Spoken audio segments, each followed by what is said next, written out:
watchers beneath. 3 weeks after we moved into our dream home, my 9-year-old son Sam told me there was a man standing in the corner of his room at night. He said the man wore a suit, stood perfectly still, and had no face.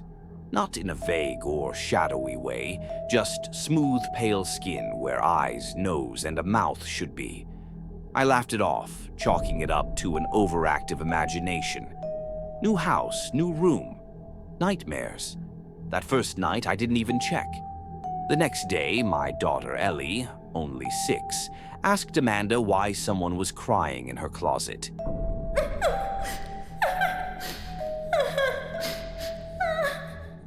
The lady is sad all the time, she whispered at breakfast.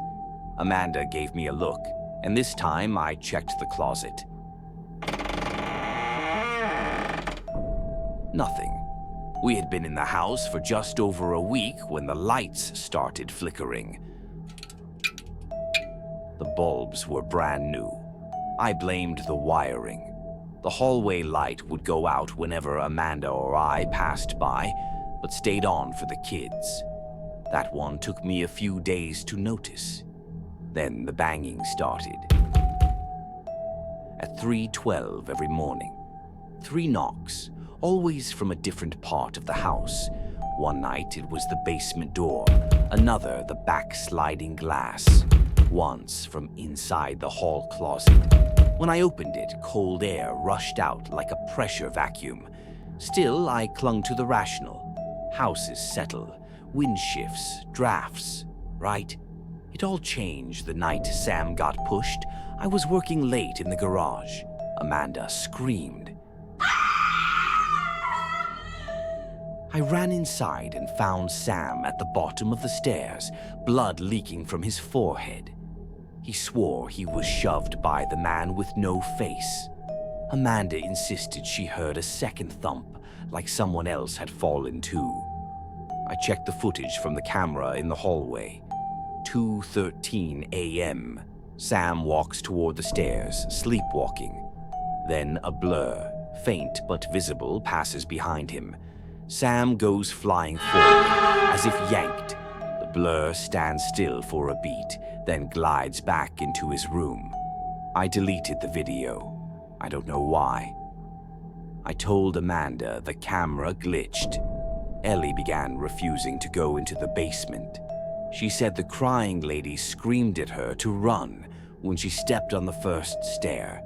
That's when Amanda put her foot down. We had to get help.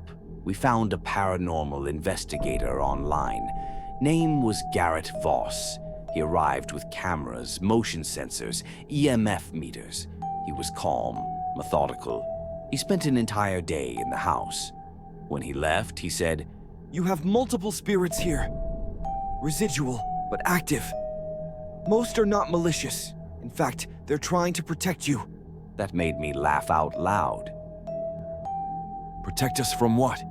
He stared at me for a long time. "From something worse. Something very old. Very angry. Something that was brought here." That night, I heard a knock on the back garage door. Just one. I opened it. No one there. But there was a symbol chalked into the concrete, looked etched, burned almost. I sent a picture to Garrett. He called me at 3 a.m. I picked up and heard him breathing hard. "That's a summoning sigil. Old blood magic. Someone used your home for a ritual. Something is bound there." The next morning, I looked up the previous owner, Elias Kearns, a retired psychologist, died in the house 12 years ago. There was a single mention of him in an old local blog. A former patient accused him of using hypnotherapy to conduct rituals, called him the gatekeeper of the watcher beneath. The patient disappeared. I brought it up with Garrett. He went pale. He asked if we'd had any dreams. Amanda admitted to seeing the same faceless man as Sam, but awake. Standing in the mirror reflection, but not in the room. Watching.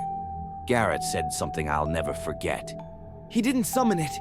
He offered souls to it. The spirits here, they're what's left of those victims. They're trying to contain it. That's why things happen when you or the kids go to certain places.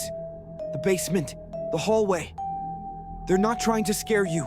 They're keeping you away. That night, Amanda and I decided to leave, but when I told Sam, he looked terrified.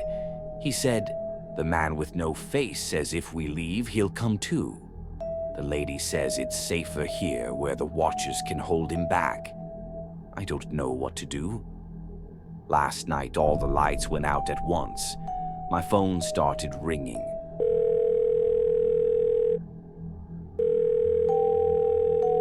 Hello? Unknown number. When I picked up, there was a whisper. "Stay in the house. They can't protect you outside." And then the line went dead. We are still here. For now. But I don't think this house is haunted. I think it's a prison. And we're just new inmates sharing the cell.